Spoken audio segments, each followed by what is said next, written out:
We are here today with Dr. Cory Goldberg, a Toronto plastic surgeon and specialist in aging. Welcome, Cory. Dr. Cory.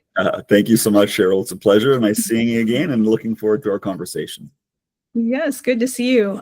So we had chatted before, and one of the things we were talking about was shifting your narrative about aging. Sometimes people go, oh, well, I'm just old and that's how it goes and that's why it happens. But what are the things that we are doing on a daily basis that really affects how we age? It's as you said, a lot of people kind of look at their chronological age as this prison, as if there's this irreversible or impossible to alter path down the course of your years, and it's not the case. I mean, we really do have a lot of control over that aging narrative, and absolutely every day there are things that we do that accelerate that or can decelerate it. And I think that the really most important pillars of our daily activities that impact on our aging, nutrition, exercise and lifestyle, sleep, and community and relationships, I would say, are kind of the four biggest things. Nutritionally speaking, I really advocate a plant-forward diet. I personally was vegan for about 7 years and made a transition over the past year to add some more animal proteins back in.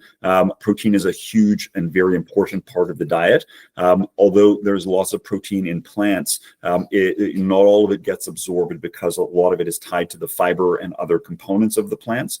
So I've added in some fish and other sources of protein. But generally speaking, as far as diet goes, I think where people are most deficient is in the plant component of what they're taking in.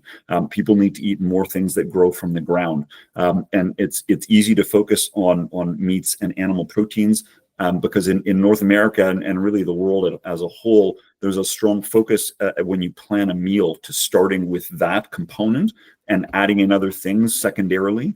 But I really think that people need to plan their meals around plants and fungi, mushrooms. Both of those are really key factors. The easiest rule to follow is eat the rainbow. Ideally, in every meal, you want as many different colors as possible, and those colors represent different phytonutrients and phytochemicals that are hugely important to us, that help to decelerate aging, that help to fight cancer. Things that support our normal hormone function, and of course, along with all that comes fiber. And we are all very deficient in fiber in North America, and that deficiency is a huge cause of a lot of the gastrointestinal issues we have. It's a reason that the rates of colon cancer have been skyrocketing. I mean, people in their 30s are developing colon cancer in Canada and the United States, and it's really because we're not eating enough fiber. So eat a rainbow. Make sure plants and mushrooms, fungi are really a core part of what you eat, and no, eating Skittles does not count as a rainbow. Needless to say, that's a very harmful and the opposite effect. And of course, the dyes and the high fructose corn syrup and others, artificial sweeteners put into those kinds of processed foods are really, really harmful. So I really think the shift from those kinds of processed foods and animal proteins and really focusing back on plants and mushrooms is a key element.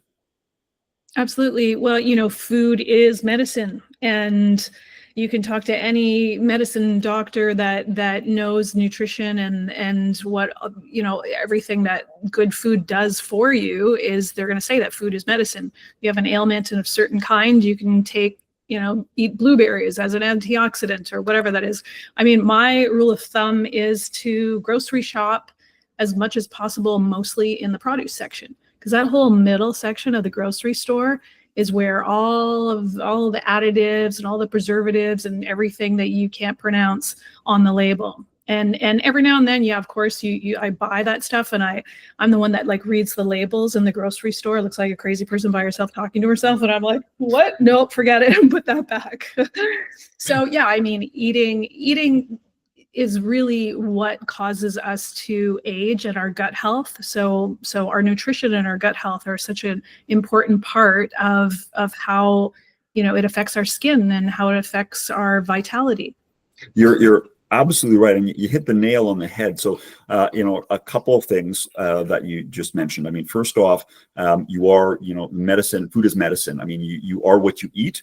More correctly, you are what you absorb. And even more correctly than that, you are what you integrate or assimilate. So, what you eat has to be absorbed through your intestine, and then also has to be incorporated into you. Those are important steps, and definitely choosing, various foods will change that.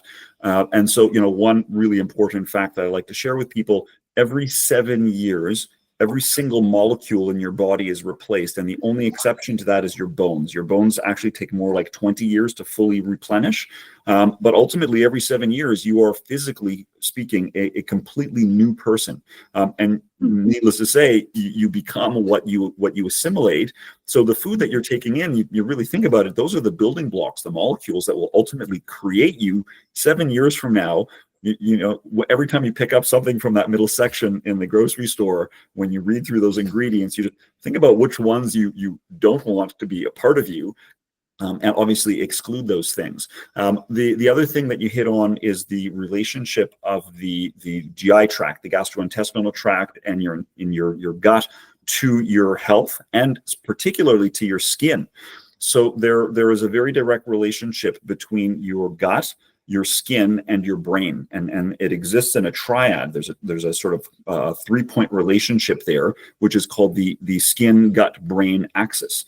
And there's direct signaling between these things. And so an unhealthy gut absolutely manifests as unhealthy skin. And the disruptions in the microbiome, or the bacteria component of your gut, is directly linked to things in your skin, including psoriasis, rosacea, eczema, skin cancer. There are a whole host of skin disorders that actually are a manifestation of gastrointestinal, dysfunction and microbiome imbalance. So, going back to the foods, your microbiome, those bacteria that exist in your intestine, you need to feed them. And feeding them, really, a lot of that is about eating fiber and plants, because the bacteria, they don't like meat. They don't like animal protein, actually. So when you're eating those things, that's for you, those protein molecules are really important, and you do need that as building blocks, but it definitely is not helping your microbiome. And the diets that are very, animal protein forward, it is actually cultivating bacteria in your intestine that is not good for you. They can be very inflammatory. They release a whole bunch of substances that go throughout your body, and they will cause inflammation in your skin. They can cause neurochemical imbalances. Depression, anxiety, a whole host of very common, emotional, mental health issues are actually related to your gut and your gut microbiome.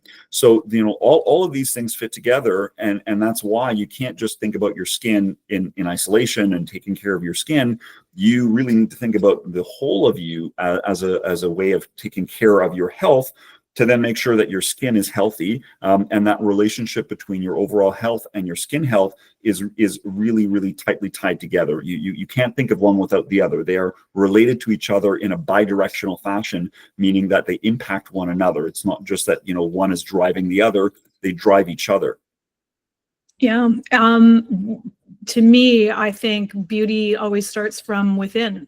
And as a makeup artist and a beauty expert, of course, I'm always trying out the latest products. And, you can have the best skin cream in the world, but if you're going to eat a burger every day and French fries and Skittles, then, there's nothing that a $200 cream is going to fix, because you really need to address your beauty from the inside out. It's so true. And it's amazing, traditionally, and I'm really happy to see this changing, but traditionally we've always thought of skin care as something that you apply topically. And there are a whole host of really expensive products on the market, which, I find not to be very effective. And even the ones that are effective, if that's all you're doing, and you sort of think that you can, eat what you wish and not really consider your health otherwise, and then just put a cream on to fix everything, that's foolhardy thinking. It won't work. And it's the same mindset that drives people to see me for surgery as well. People have the idea that you can sort of create beauty as a mask, as a physical outward appearance, and that can be through injections or through surgery. So what I generally would say is, beauty does not come from the end of a needle and a knife. Beauty really does come from within, and it really requires a consistent effort over a long period of time to maintain that. And that's the concept that I refer to as beauty span. Beauty span in my mind is a concept that I sort of brought to forefront, in early 2024, and sort of propose the idea that rather than thinking about beauty as a momentary snapshot of your appearance that you could craft, whether it's with surgery or an injection, or topical creams, it's something that needs to be created over a lifetime. And what that requires is all of these lifestyle pillars and means of living, in addition to supplements and therapies that can be applied along the way, but a much more longitudinal way of managing beauty, and still incorporating those topical agents and surgery and injectable treatments, and laser and energy treatments. These all have their place. And I'm a plastic surgeon. I do surgery for people, and I love doing that, and I love helping people. But I know that my best results come when I'm working on somebody who has done these things, both because the surgery is easier, the recovery is better, but I'm working with a palette of better paints, as it were. I can do more with someone who has done that.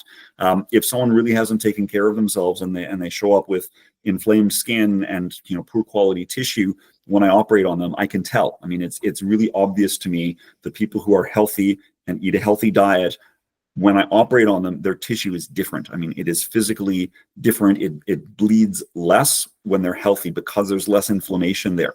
And so that, really people need to kind of think about their beauty as being a holistic manifestation of everything within. And by taking care of your skin and your outward beauty, it actually very much manifests in good health internally. The skin is a very important driver of your overall health and aging. Right. I love the name Beauty Span. It completely tells that story exactly, because it's the span of everything you are doing in a lifetime, in your lifespan, but also the span of all the different things that you should be doing in order to, help with ageless beauty. So I call it. And yeah, it's kind of like being a beauty coach, because, we have all kinds of different life coaches for this and that. Like, why not a beauty coach? That makes sense. Yeah, Yeah, and so tell me more about Beauty Span. You're opening up a location with Beauty Span. Yeah, so we are going to be opening. We are opening a location in Yorkville under the brand name Supernatural, and that's coming very shortly.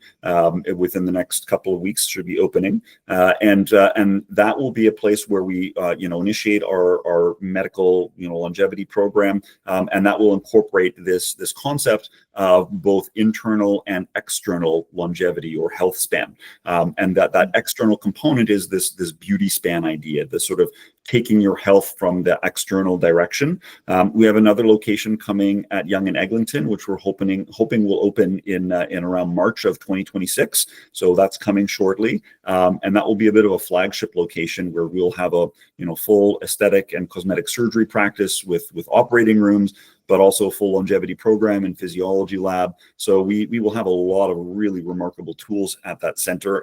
So very, very excited about that. And Beauty Span will operate within that. The idea that when people come in to see us, we aren't just going to talk to them about the facelift that they can have or the body contouring surgery that they can have, but rather we will engage them in a much more meaningful fashion as far as what we can coach them with to help them achieve this healthy lifestyle, and couple that with supplements, IV therapy, and the various aesthetic modalities that we've got to help people that way. And then the surgery gets layered on as the last layer. When someone will benefit from a facial rejuvenation procedure like eyelid surgery, for example, There's nothing non-surgical that can replace that, but certainly we can delay, the time until that happens. And we can also make certain that it's in the background of good quality, healthy skin, which of course is a huge determinant of beauty. So the Beauty Span program will operate with the cosmetic surgery and aesthetic medicine combined. And I think of Beauty Span as sort of this combination of aesthetic medicine, cosmetic surgery, and functional medicine. And functional medicine is very much that idea that we're focusing on human function. As you may know, I'm certified as a functional medicine doctor, and I went ahead and I got that additional certification because I really wanted to be able to put that picture together of, helping people from a surgical aesthetic point of view, but really truly from a functional perspective. And so that's where Beauty Span sits. Right. So you can really help someone achieve their goals with this more holistic approach. And also, if they do go into some kind of surgery or do some kind of procedures, that they're going to heal much better. They're going to recover better. They'll heal better if they're well prepped before they go in for this kind of operation, whatever it may be. Yeah, absolutely. There are such simple things that people can do and maintain over time that will reduce the skin inflammation that they have and make for better results. And this, of course, will be coupled with packages around the actual surgical care, which will include, things like IV supplement therapy. Many people, for example, are highly deficient in magnesium. It's very easy for that to happen to people. We can supplement someone with magnesium before an operation, and that really reduces inflammation and it makes sure there's, the best healing. And there's a whole host of very other interesting. selenium, copper. There are a lot of things that people are generally efficient in and need more of while they're trying to heal. And then, of course, we also have other modalities like hyperbaric oxygen, which is a means of sort of delivering a higher amount than normal oxygen present in the air. That helps with healing. It can reduce inflammation, and it's an ideal tool to be used on patients after surgery and a little bit before to prepare them. These kinds of modalities, red light therapy, this is a way of really allowing someone to heal the best way possible from a surgical intervention. And of course, the ideal would be to have patients in the long-term Beauty Span program in which they're getting these things, all along to make sure that their skin ages in the best way possible. And after whatever duration of time that they've been, maintaining themselves and had that lifestyle coaching, when it's the right time for them in their life to engage in something more aggressive, like a, laser treatment or something surgical, they're prepared already, and we can, tweak and add in some additional things before they undergo those kinds of therapies, and also afterwards to make sure they heal and recover as best as possible. But they're already starting from a place where they're the healthiest and their skin is prepared and ready for that. So I really want to engage with patients in a longitudinal fashion. I have a lot of people that come to me and they're ready for something, a week or a month away. If I had them for a few months or years before that, I know that I could give them a better result and potentially delay procedures for them so that they don't need things. A great example of that is body contouring surgery. Patients will often come in and they're ready. They want to undergo a liposuction or a tummy tuck. And for those patients, the recovery and the outcome will be so much better if those health parameters and that holistic, health has been managed. But also there's a benefit as far as weight loss and achieving an ideal body composition before engaging in those kinds of procedures. We will have the ability with integrated, in-house programs to get people through that journey to the point that they're ideally, suited for body contouring. Where, truly most plastic surgeons at this point, including myself, we, give counseling to patients about what they need to achieve. And then they kind of get sent off to do it on their own. And many patients hit a wall. They don't know how to get to that next step. So, there are lots of patients that I think would make great candidates for body contouring and never get there. We will have the tools to be able to achieve that with patients. Yeah, I think it's very important to understand the aftercare for a procedure, because that could make or break your outcome. To really fully understand that process and what you need to do, and you must stick by it, and you can't veer off of that, because you've already spent all this money on this procedure and whatever surgery you may have done. So it's really important to, I love the fact that you have this like longevity aspect to your client care, literally like a health and beauty coach. It just makes so much sense to me. I mean, listen, I have friends that I swear they've done like every aesthetic procedure on the market. What do you think of that idea? Like, can we overdo some of these things? Like, is this all necessary? Like, should we not understand what we need versus this is the latest and greatest medical aesthetics, I'm going to do this? Yeah, it's a great question you ask, because really I think the answer is very much you absolutely can overdo it, and it's a bit of a slippery slope for people who are looking to achieve these aesthetic outcomes, and they're being promised a lot with all these different tools, and they end up just adding thing after thing after thing, and never quite getting to the place that they want to be. And I think there's a couple of issues there. One, aesthetic and non-surgical things can't achieve everything. No matter what injection or laser or therapy you get, you can't achieve results that can be achieved with surgery. And so patients are being given all these treatments with in the end, not the benefit that they're hoping to get. And then they absolutely do look overdone, and it can most certainly result in issues down the road. There are a whole host of, famous Hollywood celebrities, and I won't name anybody, but there are people that we know that they just don't look normal. And it's because they've had these series of treatments. So, the brakes need to be put on somewhere there. And unfortunately, there's a conflict of interest, because most practitioners in the aesthetic world, I mean, they're compensated based on the treatments that they do. So the more they sell someone, the more profit they get. And because of that conflict, people often get things that they really don't need. So, I think that there's an issue there. The other thing I think is really thinking about the longevity of any results that you do get from treatments, whether it's a non-surgical or surgical treatment. People often ask me, when I talk to them about facelift, they ask the question, how long will this last? And it's a question every single facelift patient has asked me. The other question they often ask me is, am I going to look like Joan Rivers? And of course, that's a lifetime. Am I going to look like I stuck my head out of a plane? That's what I say. that is a lifetime of bad decisions by surgeons. I mean, Joan was really that is an extreme case, of course. Well, she used that as part of her shtick, anyways. You know what? She was very lighthearted about it. I have a lot of respect for her, no matter what. Yeah. But needless to say, physically, I think most of us would rather not reach that point. That longevity of a facelift is really a lifetime, and you always have the benefit of having that kind of a rejuvenation surgery. It doesn't stop the clock, but it turns it back. So that, what I say to patients, we'll turn the clock back 10, maybe 15 years with a facelift, but the clock will continue to run. 10 or 15 years from now, you may be at a point where you would consider doing another similar procedure. The holistic approach and this concept of beauty span takes that idea and says, okay, well, if we would normally be able to get 10 good years out of a facelift, if we maintain somebody for those 10 years, rather than saying, okay, you've recovered from your surgery, goodbye, come back when you're ready for your next operation.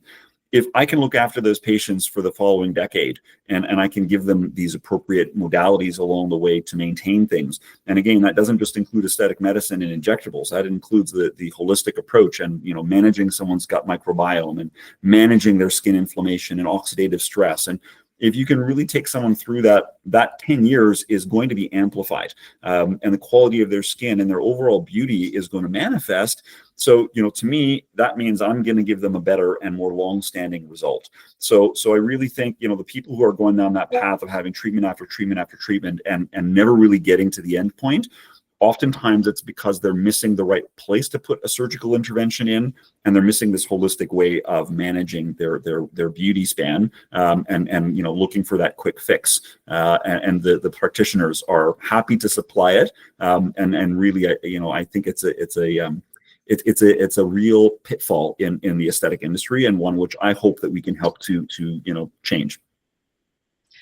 Yeah, I hear what you're saying, because obviously as a surgeon, you're getting paid to do these things. And there are some surgeons that will just simply say, no, I won't do that. They have a client that, sometimes it's a mentality thing. Sometimes it's that's not going to fix something else, or, there's certain patients that just got to keep coming back for more and more and more because they're never satisfied, or they need you to fix it again. You can't go in and keep fixing something, and then what happens is it gets broken because you're constantly trying to rework something while your skin is healing or your tissue is healing. So I know there's that whole aspect too. And if you have a doctor that says, you know what, no, I won't do that, but here's an alternative, and let's look at this option versus, surgery or whatever extreme medical aesthetics that they want to take, and take it back and take it from a holistic perspective. Yeah, absolutely. And there's a bit of a ethos and sort of philosophy of different practitioners. And of course, there's also different availability of what tools they have. And the ethos of many of my colleagues is very much, if someone asks for something, they're right. I mean, the customer is always right. If they want something, do it.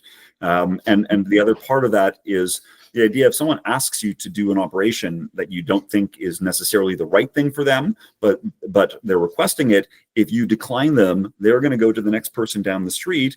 And some surgeons would say, well, if someone's going to do this operation anyways, it might as well be me, so that I get the profit, and I know that I'm a great surgeon, so I should just do this. And of course, I think that's the wrong philosophy, but I know a lot of surgeons who have that idea.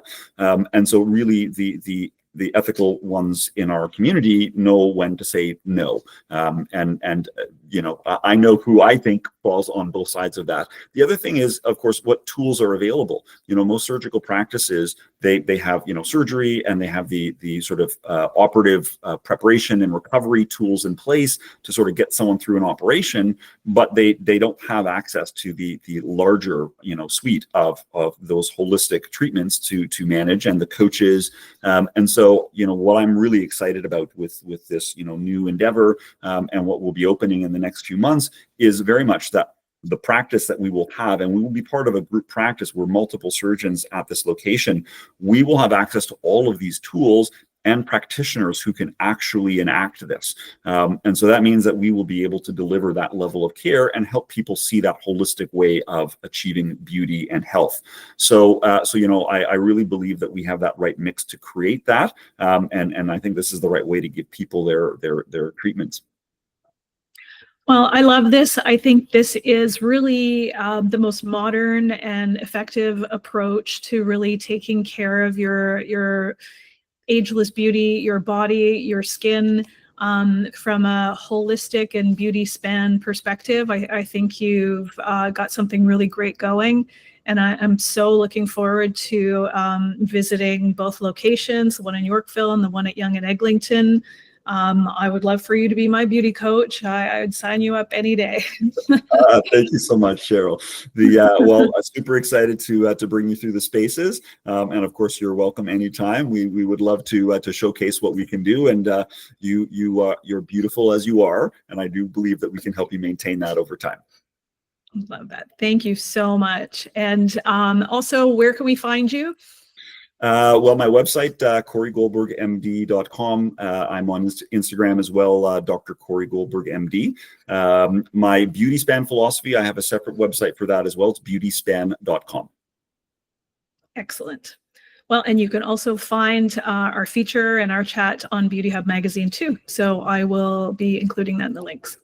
Fabulous. Thank you so much, Cheryl. It's been a pleasure, and I look forward to seeing you at one of our locations and our next conversation as well.